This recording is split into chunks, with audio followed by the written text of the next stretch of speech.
नमस्कार। स्वागत है आप सभी का आपके अपने YouTube चैनल भक्ति विभूति पर। भगवान श्री कृष्ण अपने सिर पर मोर पंख क्यों धारण करते हैं, आइए जानते हैं भगवान श्री कृष्ण के मोर पंख धारण करने का रहस्य। एक बार की बात है, माता सीता जंगल में पानी की तलाश में भटक रही थी। प्यास से अति व्याकुल माता इधर उधर भटक रही थी।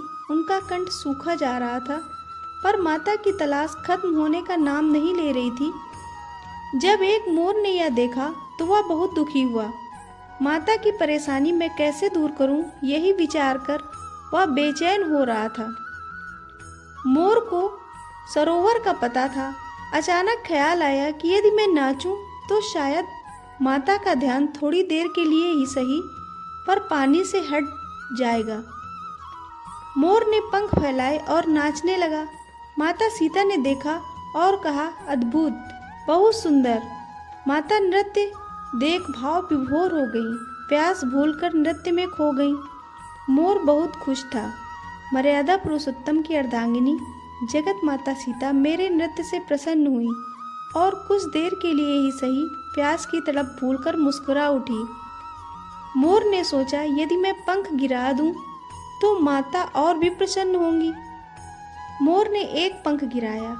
माता सीता ने कौतूहलवश पंख उठाया। वाह, सुंदर, अति सुंदर। मोर सरोवर की ओर चलता रहा और पंख गिराता रहा। माता सीता भी पंख उठाती रहीं और प्यास को भूलकर इस खेल में शामिल हो गईं। मोर अपनी किस्मत पर नाज कर रहा था कि मैं माता सीता के कुछ काम आया। अहो भाग्य मेरे, माँ सीता ने अपने हाथों से मेरे पंख उठाए। तभी माता सीता को सामने पानी का सरोवर दिखाई दिया।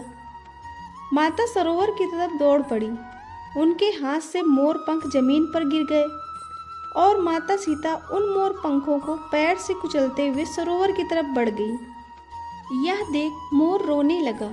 कुछ देर पहले जो स्वप्न वह देख रहा था वो बिखर कर जैसे टूट गया हो।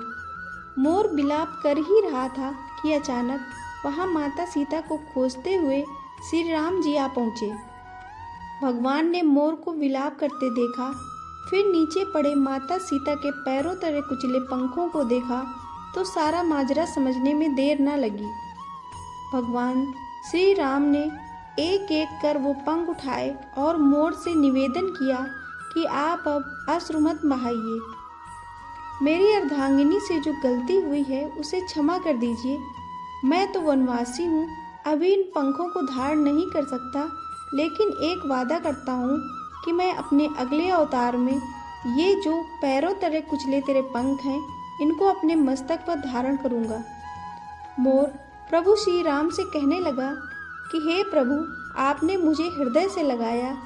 मैं भी एक वादा करता हूँ कि मेरे आने वाली पीढ़ी 1 वर्ष में एक बार अपने संपूर्ण पंखों को त्याग करेगी।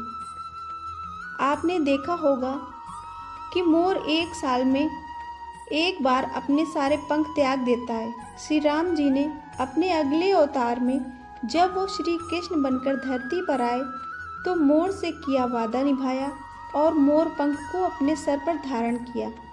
यही वो राज है जिनकी वजह से श्री कृष्ण भगवान मोर पंख को धारण करते हैं। इसके अलावा मोर पंख धारण करने की एक बड़ी वजह राधा रानी से उनका अटूट प्रेम है। कहते हैं कि एक बार श्री कृष्ण राधा जी के साथ नृत्य कर रहे थे, तभी उनके साथ ही झूमकर नृत्य कर रहे एक मोर का पंख भूमि पर गिर गया तो प्रभु श्री कृष्ण ने उठाकर उसे अपने सिर पर धारण कर लिया। जब राधा जी ने उनसे इसका कारण पूछा तो उन्होंने कहा कि इन मोरों के नाचने में उन्हें राधा जी का प्रेम दिखता है। कहते हैं कि श्री राधा रानी के यहाँ बहुत सारे मोर थे। यह भी कहा जाता है कि बचपन से ही माता यशोदा अपने कन्हैया के सिर पर मोर पंख को सजाती थी। इसके अलावा एक बड़ी वजह और भी है जिसके कारण श्री कृष्ण मोर पंख को धारण करते हैं। धार्मिक मान्यताओं के अनुसार भगवान श्री कृष्ण का जन्म भाद्रपद मास के कृष्ण पक्ष की अष्टमी रोहिणी नक्षत्र में हुआ था। माना जाता है कि भगवान श्री कृष्ण की कुंडली में काल सर्प दोष था। मोर और सांप एक दूसरे के दुश्मन होते हैं, ऐसे में यह माना जा सकता है कि मोर पंख धारण करने से काल सर्प दोष दूर हो सकता है। इसी कारण से भगवान श्री कृष्ण अपने सिर पर मोर पंख को धारण करते थे। आपको यह जानकारी और वीडियो कैसी लगी, कृपया कमेंट करके अवश्य बताएं। वीडियो पसंद आई हो तो वीडियो को लाइक और चैनल को सब्सक्राइब करना ना भूलें। धन्यवाद।